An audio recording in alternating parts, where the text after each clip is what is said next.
everyone, my name is Chloe, and today I'm here to do my February in and out. So if you've not seen one of these videos, what I do is I'm telling you everything that I'm hauling for the month as well as unhauling. And I used to have the goal of unhauling more than I'm hauling, or just not accumulating books every month to read more than I haul. I'm kind of over that. I've mentioned it in a few videos and nobody has checked in yet, thankfully, but it is February 24th, and my husband for Christmas said he was going to build floor-to-ceiling bookshelves for me in here so it would be less chaotic. And as you can tell, he has not yet, but he's actually at Menards with my kids buying the material to do it. So fingers crossed it'll happen soon, which means that I will have to, I'll have more space. I can keep more books, I can read more books, I can haul more books. Whew. So my goal is not necessarily to unhaul more than I'm hauling, but it's still, I don't need to be bringing in 1,000 books. And this video is going to expose some stuff. So let's just get into it. I'm going to do the hauls first. And honestly, I have a book of the month order. I know there's a Pango order or two. And yeah, I think that's where I hauled from, because I'm going to be doing a whole separate video hauling all the library books that I got from a library book sale. I'm not even going to try to put those in this video. So yikes, let's get into it. So the first one is Confessions on the 745. And honestly, these books came either at the very end of January or early February. So some of them I don't even remember what they're about. But it was a big Pango order. Okay, so this one is Lisa Unger. I have not read her, but I've said recently that I really want to. And this is the one that I've heard the most good things about. So Selena Murphy is commuting home from the train when she strikes up a conversation with a beautiful stranger in the next seat. The woman introduces herself as Martha and soon confesses that she's been having an affair with her boss. Selena in turn confesses that she suspects her husband is sleeping with the nanny. When the train arrives at Selena's station, the two women part ways, presumably never to meet again. But then the nanny disappears. And as Selena is pulled into the mystery of what happened, as the fractures in her marriage grow deeper, she begins to wonder, who was Martha really?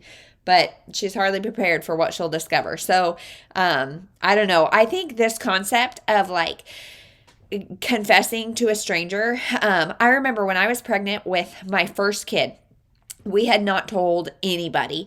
And days after I found out I was pregnant, we went to Indiana, of all places, Indiana, to buy our car, because my husband, he's a major researcher. He found this car in Indiana.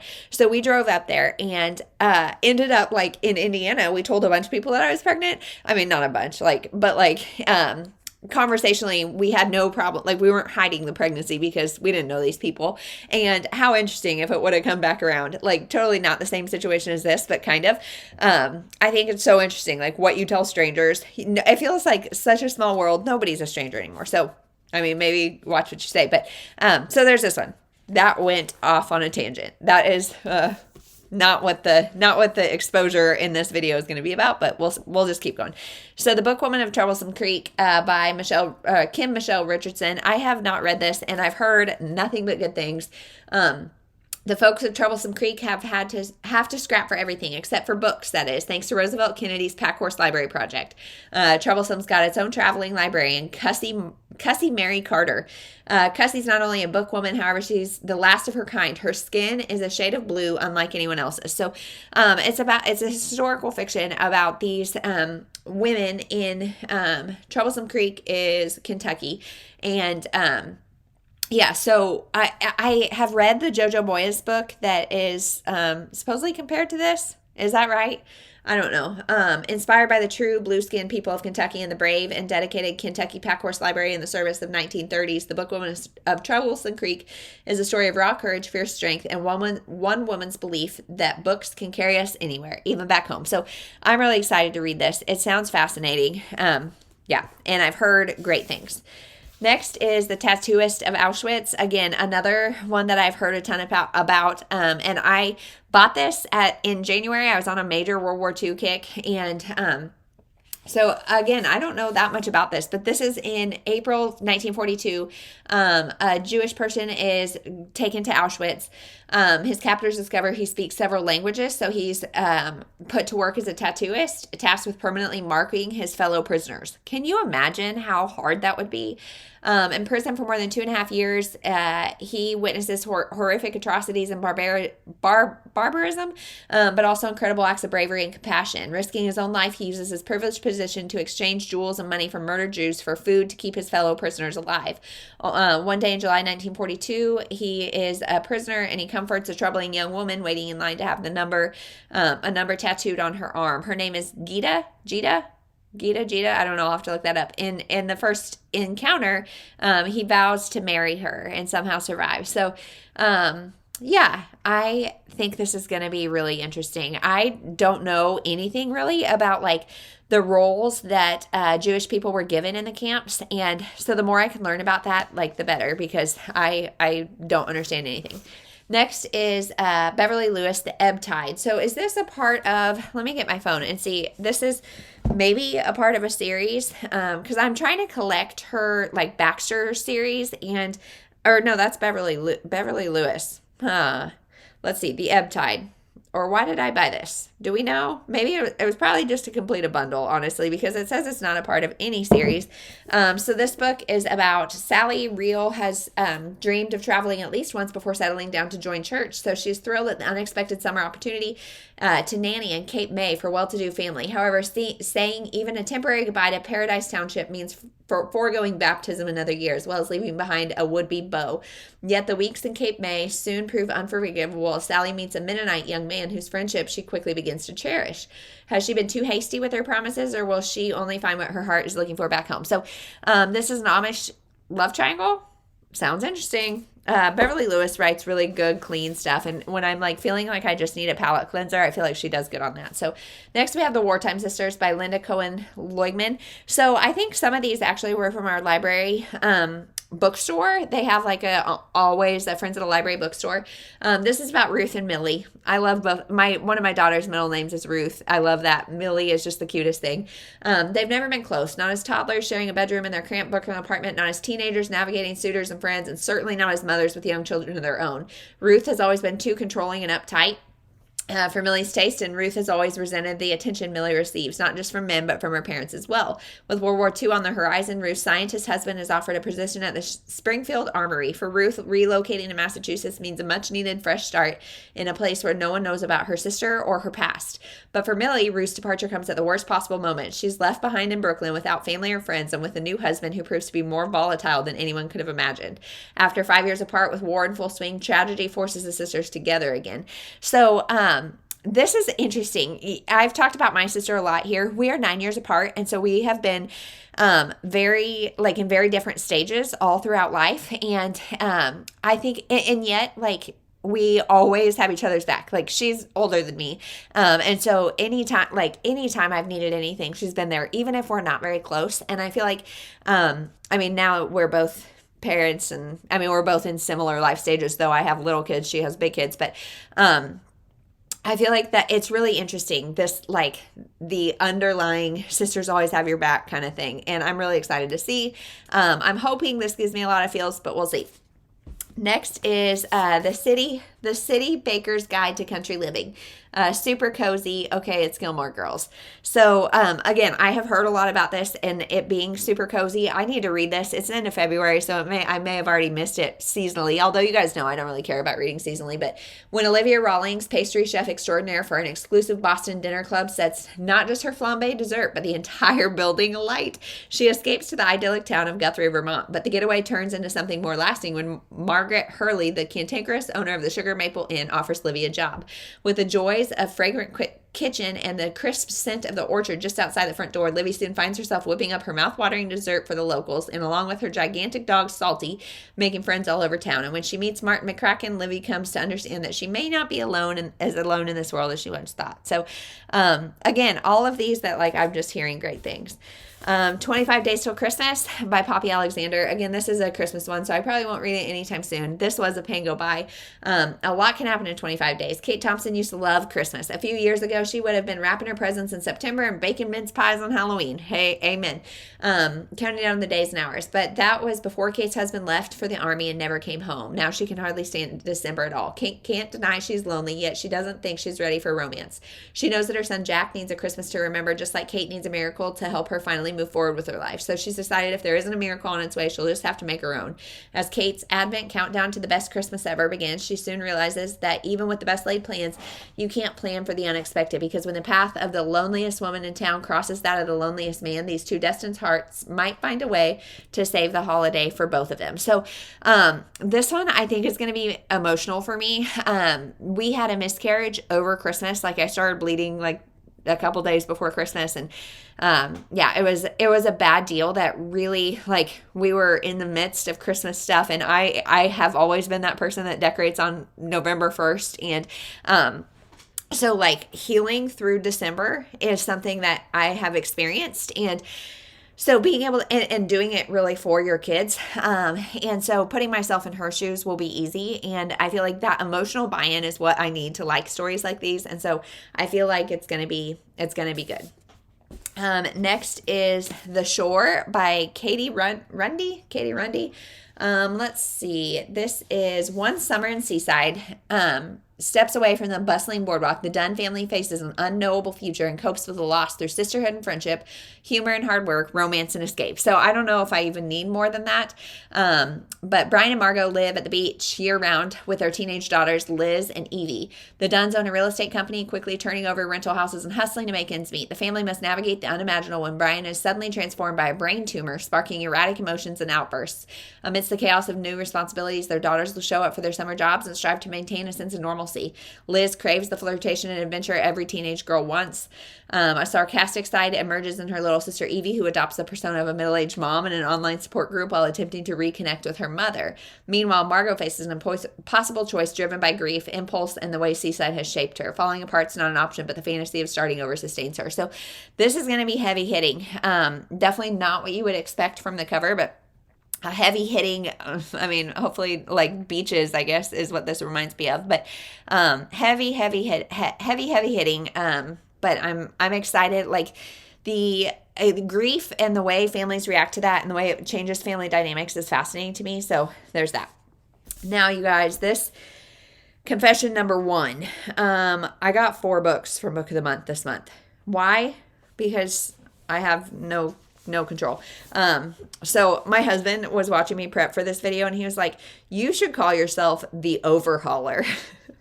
Yeah. Hey, thanks. But, so 4 books from Book of the Month. Let's just get into it. So this is Ready or Not by Cara Bastone. I talked about this in my anticipated. This is a surprise pregnancy leads to even more life-changing revelations in this heartfelt, slow burn friends to lovers romance. So this is about this girl who finds herself unexpectedly pregnant. And I think it's this guy, not the dad, but a friend who kind of helps her through it. And yeah, I love like pregnancy stories, following people who are pregnant, and especially like, I don't know, we'll see. So yeah, it's her best friend's brother who is her friend. So yeah, I love found family, and I feel like this is giving me the vibes of it's got a girl eating cotton candy on the cover. I really loved it. But it's a found family element where these guys who are not involved in any way really step up and become her family when she's in a time of need. Goodness gracious. If I think of it, I'll put the title down below. The Unplanned Life of Josie Hale. There we go. I really like that one. This gives me the vibes of that. So we'll see. Next, this one needs no explanation. The Women by Kristin Hannah. This is about a woman, a female nurse during Frankie, I like that name. Frankie McGrath hears these words. So she's a nursing student, Vietnam. So it's 1965, and her brother goes to Vietnam, and she joins the Army Nurse Corps and follows him. So it's going to be about the women in Vietnam. You never really hear stories about that. And Kristin Hannah can do no wrong. I'm excited to read it. Oh, goodness. The Second Chance Here by Melissa Wiesner. Will a chance to relive her past totally change her future? That's all I need, you guys. The road not traveled. I talk about it all the dang time because it's like my favorite trope. So Sadie, her life's fallen apart. She managed to lose her job, her apartment, her boyfriend, thanks to her big mouth. So fortune tellers offers her one wish, and Sadie jumps at the chance to redo her awful year. So she, I think, is gonna redo the year and see what outcomes are different. And I think it's so interesting in these books. I mean, of course, this is fantasy, never has actually happened, we don't know, but it's so like intriguing to me to see what would end up the exact same and what would change. And I mean, we could get into a whole conversation about like fate versus free will, I guess, God-given free will and God leading your path. But I don't know, I think it's fascinating. And then last is This Spells Love by Kate Robb. This one, what if one little wish changed everything? Do you guys see a theme? Love this idea. This one I'm a little nervous. Will get a little steamy. If you guys have read it, let me know. But this is a young woman tries to heal her heartbreak by casting a spell to erase her ex from her past. But she wakes up in an alternate reality in which she's lost more than she wished for in this witty, whimsical Friends to Lover debut. So she gets dumped, wishes not to have her ex-boyfriend, and she wakes up and not only does it seem that she never dated her ex, but the rest of her life is completely unrecognizable. So then her friend doesn't recognize her, all that, so she's trying to reverse it maybe. I don't know. Sounds interesting. So those are all the books I'm hauling. Now let's get into the ones that I'm unhauling. So the stack is not as big. I'll just say that. The stack is not as big. We've got a handful here. So the first one is The Endless Beach by Jenny Colgan. I just read this in my book I'll Revisit because it's been sitting on my shelf for 3 years, and it's the second in a series. I didn't really like the series in general, and so there's really no reason to keep the second because I'm not going to buy the first. Next, now begins confession time. Christmas on Peachtree Bluff by Kristy, Woodson, Harvey. So you guys are probably saying, Chloe, why are you unhauling that? You love this series. It's one of your favorites. Yes, it is. I have 2 copies of this. Bought this twice off Pango. Made 2 separate Pango orders just to get this book. Did it twice. The Bookwoman of Troublesome Creek. Hey, Chloe, you just hauled that. Yes, I did. Again, bought it twice. Bought it once on Pango, bought it once at the library bookstore. Yikes, you guys. This is a problem. So what I do is after this video, I go into Goodreads and I put all of my books that I hauled on my like Goodreads shelf as like on my bookshelf. And I've realized I need to do it as I'm buying them, not as I film a video hauling them, because these are 2 books that I bought twice. So hi, I'm Chloe. I have a problem. I love books and I buy too many of them. Beyond the Wire by James D. Shipman. This is one I read in January, I think, and I don't know why I didn't talk about it then, but didn't love it. World War II. Kind of similar, actually, to the Tattooist of Auschwitz. This guy was responsible for, he was sorting through the clothes of the dead people and moving their bodies from the gas chambers to the crematoriums. And so crazy job, but he had a lot of like inside information that I didn't really realize, and together they're like staging a rebellion, and it was just boring. Like the writing style was boring, and I didn't understand enough about his job and the like rights that came with that. So yeah, I'm gonna unhaul that. And then last is Witchful Thinking by Celestine Martin. This is a YA or new adult, I guess they're young adults, fantasy about this gal who wishes for more like adventure in her life, and so now she can't say no to anything. There's a guy that comes back into her life, kind of takes advantage of it, as well as like their romance. I don't know. It was too steamy for me, not my jam. So yeah, I think found 2 more. Found 2 more that I'm actually hauling. So if this video isn't chaotic enough, let's add 2 more to it. So OurDarkest Knight by Jennifer Robson, a novel of Italy and the Second World War. So to survive the Holocaust, a young Jewish woman must pose as a Christian farmer's wife in this unforgettable novel inspired by true events from the author of The Gown. So I haven't read The Gown, but this is about autumn 1943. Life is becoming increasingly perilous for Italian Jews like the Mason family, with Nazi Germany now occupying most of her beloved homeland and the threat of imprisonment and deportation growing ever more certain. Antonia Mason has one hope to survive. She must leave Venice and her parents and hide away in the countryside with a man she's only just met. So he was studying for the priesthood until the war kind of ended that. Let's see. He refuses to remain a bystander to Nazi atrocities, and he offers her shelter. So, yeah. Anyway, farm life is not easy for a cultured city girl who dreams of becoming a doctor like her father, and the neighbors are weary of her. So, yeah, there's a Nazi official with a vendetta against Nico. So, I don't know. Is she going to be safe? I hope so. And then actually last is So Many Beginnings, a Little Woman remix. So, I don't know. I read Little Women. Okay, story time. But I read Little Women when my dad and I were in Europe together. After college, we spent a summer in Europe, and it was just like, now it's like laughable looking back how much free time we had, and we would play cards. And my dad is one of those people. He is very slow and quiet and methodical about everything. And I don't know if it comes off in videos, but I'm not. I'm like fast, run, go, impulse, jump now, look later kind of thing. And so we would play cards, and I'm not kidding. I'd have to wait like 5 minutes between turns because he'd be thinking about his move. And so I had my phone, and I would read Little Women, like read pages while I was waiting for him. And so that memory of Little Women is so pleasant to me. And so I am always looking for retellings and stuff because I love the story. So 1863, as the American Civil War rages on, the freed people colony of Roanoke Island is blossoming, a haven for the recently emancipated. Black people have begun building a community of their own, a refuge from the shadow of the old life. It's where the March family has finally been able to safely put down roots with 4 young daughters. So then it's about the March sisters. Yeah, obviously just a retelling. So sounds really good. So, a little chaotic, but I'm hauling, let's see, 1, 2, 3, 4, 5, 6, 7, 8, 9, 10, 11, 12, 13, 14. And I'm unhauling 5, 2 of which I have duplicate copies of. So, hi, I'm Chloe. I'm an overhauler. How about you? Are you too? Can you validate me? Can you just sit here with me and enable me?